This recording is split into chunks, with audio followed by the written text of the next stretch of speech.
Hey guys, hope you guys are doing absolutely awesome. Today I'm going to show you guys how did I qualify for Europa Conference League with Luton Town. Let's go.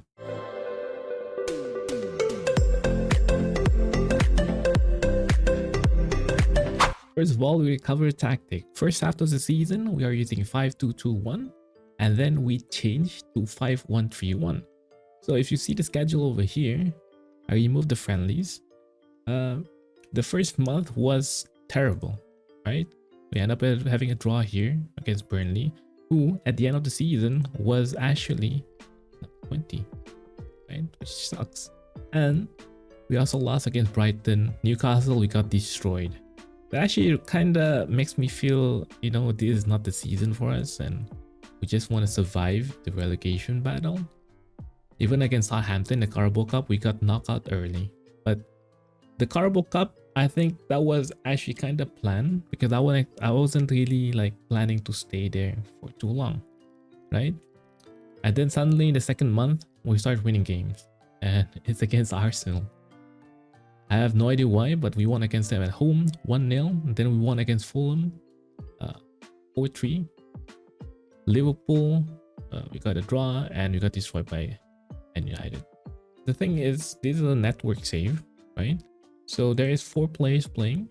Liverpool is being managed by Boo Boo, and then we have Manchester United was being managed by Mr. Arcado, and we do have Brentford and Nottingham Forest. Nottingham Forest nameless, and Brentford is Defender FM. So in the first half of the season, we still keep using the tactic because it was okay. It's supposed to be a lot worse, right? It is Luton Town. We don't really have the right players. But with this tactic, we managed to get a draw here and there. Against Spurs, we got a draw. Against Chelsea, we got a draw. Against Everton was kind of strong. They did manage to beat the strong side of Man United. And I think, I don't know if Nottingham Forest lost as well. So that's include us. It was an away match. It was really difficult. And then Man City, a deal was surprising because we did end up with a draw. And then moving forward, this one, Nottingham Forest, this is against Nameless. We got a draw. We won against Brentford, but the thing is, defender wasn't really there most of the time. So yes, so it was a lot easier. So yeah, after the end of December, as you can see over here, this is where we start changing our tactic. As you can see here, 5-2-2-1, we instantly change it because I start buying players, right? And I'll tell you guys in a little bit, who did we bought? Yes. So 5-1-3-1 was used right after the early January, and we powered through it until the end of the season, except for this one. I think this was a human error on my side. I forgot to actually change stuff. And I didn't actually even turn on the highlights. So this was the worst month for us. As you can see here, in most months, we always end up with 1 loss. Against Arsenal here, we lost. Against Liverpool, of course, they're actually on top of the league. They're doing really good, so we lost there. And yeah, this one was the worst. All right, we lost our main player through injuries, so it was really difficult to actually in April. So let's talk about transfers. So there are some transfers that is like a hit and miss, and I kind of regret it, but it's fine. We tried, didn't work out, and we'll do better, right? We have Bobby Clark here. It didn't work out. 24.5 million. Most of these are installment. But yeah, Bobby Clark, we can't really play him because he always end up injured. Especially against the Nottingham Forest side during the April. Yeah, he got injured during that time, and most of the time he's just injured and we just can't even play him. And we have Marcelino Nunes here. One of my favorite player to actually sign. He got nerfed. Yes, I remember his determination can go to 19, but I'm not really sure if he can actually go there these days. But yes, we bought him. It's around 18 million. We do sign Thiago Almada. This is what I said. This is the key signing that got injured during April. And he always gets injured, right? I think he was injured after January. I brought him on January. And he was injured at least, what, 3 to 4 times? You know? And it's always like a month worth of injury. So, yeah, not having him on the pitch kind of makes that tactic that I use, like, it doesn't work. Because we do need a really good attacking midfielder. I found it's not my signing. We do have this guy. I think there's... So my signing of the season, basically Ben Mee and Thiago Almada. I bought him from Brentford. I talked to defender, like, can I sign Ben Mee? I do need a left-footed centre back, and Ben Mee is just perfect. You know, his experience. You know, we're a small team. We need an experienced player, and he's the right guy. We do sign Harry Souttar, but he was always busy with international, so we didn't actually use him a lot. But he's a good addition to the squad, though. He is. And we also signed Reece Williams. This guy is kinda the same with Bobby Clark. He's kinda a miss, but it doesn't matter because we signed him for dirt cheap, so it's fine. So that's the only signing that I brought. Actually, I bought another one, which is Jonas Urbic over here. But the thing is, he was going to join us next season, so I made a mistake that I didn't know he was going to join us next season. I just accepted, so it's a good thing I didn't sell my goalkeeper. And then this is gonna be our new signing. I did actually like negotiate with Arcado to bring in Brandon Williams, Dale Hardwood Bellis, and now we're negotiating for Ken Uzun, but that is for next season, right? Next season. All right, let's talk about tactic. We have here is 5-2-2-1. I do have the final third player. All of them have going, I think not all of them. I think in midfielder, we have them get further forward, run wide with the ball, and roam from position over here. This guy do have, oh, never mind, we have over here. Dribble less, run wide with the ball. The thing is with dribble less, right? Because the player who played here can't dribble. So I asked them to dribble less. Most of the time, I'll ask them if I should dribble more. So yeah, roam from position, yes, that's very important. So most of them will actually go wide here, making space for whoever that is over here. Usually it's better if you have Segundo Volante and such, but because we have Marvelous Nakamba and Sambilo Konga, both of them are actually pretty decent in being defensive.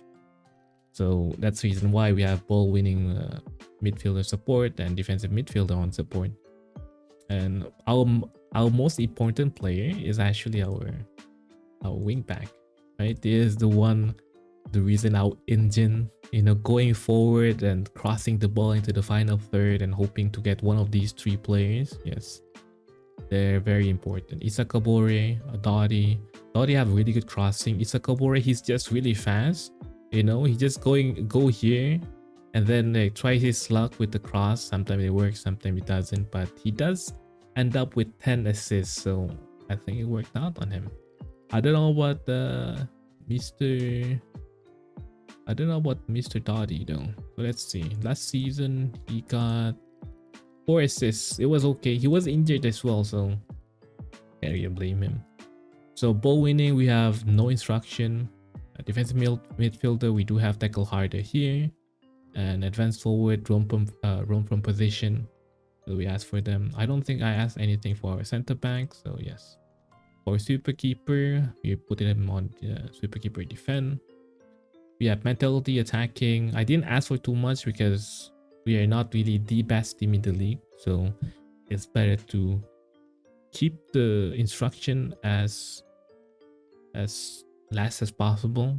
You know, we don't want them to you know, the tactical family wise, if you ask for too much, of course they're just gonna have their brain explode or something if they can't keep up. But yeah, play out of defense, we have play for set piece. You know, we're just gonna try our luck with set piece because why not? Sometimes it works, sometimes it doesn't. Counter press, we have we use counter press, we have counter, distribute quickly, and also playing from the back over here. So it's pretty simple. High press, high defensive line, get stuck in, prevent short goalkeeper distribution. And the thing is, you know, this tactic is all about, like, even even if we're losing, right? At least we're losing fighting. Yeah, that's the mentality we have over here. So yes, it's a five at the back, but we're kind of very aggressive, right? And for set piece we just use like kind of third near post. Throw in, we do have I think third over here. We use long throw. I tried to actually make things happen. I think we did manage to get goal like at least 2 or 3 times with this, so that's awesome. And then yeah, let's move on to our second tactic. So this is a tactic that we use after the second half of the season during January. In order to use this tactic, I need to bring in players. Yeah, I need to bring in players that can actually like play attacking midfielder, because it is the one that we are lacking, right? We're using a lot of attacking midfielder. So how it works is that we're just gonna bombard the final third with a bunch of players and process and hope for the best. So we are using 5-1-3-1. Attacking midfielder, like usual, run wide with the ball, roam from position, move into channels. We have here the same thing on the white one, but the middle one is a little bit different. We have dribble more because my players can dribble, so I asked them to actually dribble. To be honest, I'll put them all on dribble more as often as possible, but I don't have the right players yet. You know what I mean? I don't really have the right players yet, so I can't really demand them to actually like dribble more. So shoot less often, because this guy is gonna be kind of our anchor and making sure like he's holding the ball, or like, you know, making the pass happen here and there. Roam from position, move into channel, shoot less often. We have this guy as well. He didn't ask for anything. Yeah, basically I do have shoot less often as well, but the thing is, you don't have to have this, but I just have players who played here who can't really shoot. For instance, Townsend can't really shoot the ball, so yeah. We also have CDM here. I didn't ask for any specific instruction, but we have here tackle harder, mark specific position. This one, run wide with the ball, tackle harder, mark specific position. Because Dottie played here, he is kind of good with crossing the ball, so I want him to actually run wide, so it'll be easier for him to actually, like, you know, instead of him cutting inside and tries to shoot the ball or something, he will go wide and then cross the ball in the final third, and then whoever in the final third actually score goals. Yeah. But yes, we do have specific instruction for markings, because sometimes we're going up against players who also using the same tactic, right? They're using wing back too, 5 at the back. So we have our wing back to mark them. I'll prefer to actually put this, I think, in midfielder, because they do run wide to actually mark their wing back, but that's gonna be making things difficult because we don't have enough body in the final third. Or just in case if our players manage to win the ball, and then, you know, if they long ball up front, you know, pass the ball front, there probably will be no player there, you know, because this guy is going to be running down and marking the wing back. So yes, so mentality, attacking, in possession. I didn't actually ask for much.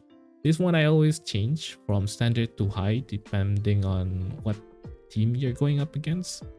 But if it's like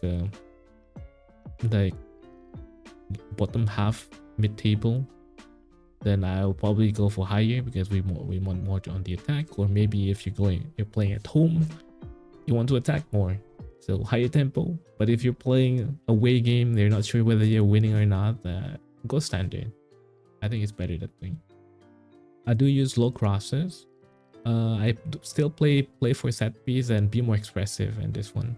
Yeah, I don't know why did I put this, but I guess it kind of makes sense, because we do kind of like roam from position. But I don't think you need this if you actually like already ask them to actually roam from position. You know what I mean? I don't think you need it. And then we have counter press, counter distribute quickly, and of course we always play from the back. Yeah, the goalkeeper is gonna pass the ball from the back line, and then we move forward from there. Other possession, kind of the same with the other one, but our defensive line is kind of lower. We have getting stuck in, and we have prevent short distribution. And that's about it. This is the tactic that managed to get me into the Europa Conference League this season.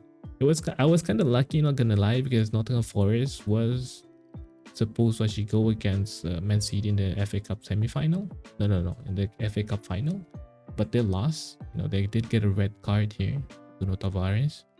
So if they manage to win against Man City, Mr. Nameless, I wouldn't be qualifying, but because Nottingham Forest lost, I end up qualifying.